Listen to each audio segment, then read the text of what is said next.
ఈరోజు ప్రధానమంత్రి గారిని నేను అడుగుతున్నా, మీరు ఎప్పుడు మొదలు పెడుతున్నారు, ఎప్పటిలోగా జనగణన కులగణన చేర్చి పూర్తి చేస్తారో మీరు తేదీలను నిర్ణయించండి.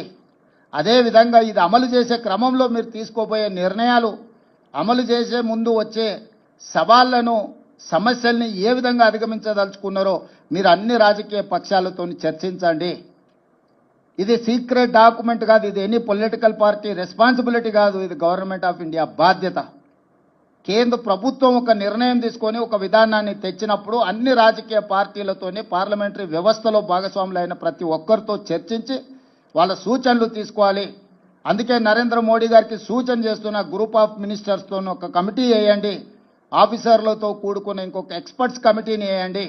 గ్రూప్ ఆఫ్ మినిస్టర్స్ రాజకీయ పార్టీలతోని, అదేవిధంగా స్టేక్ హోల్డర్స్తోని, అదేవిధంగా సివిల్ సొసైటీస్తోని చర్చించమనుండ్రి. వాళ్ళ నుంచి వచ్చే సూచనలను, వాళ్ళ నుంచి వచ్చే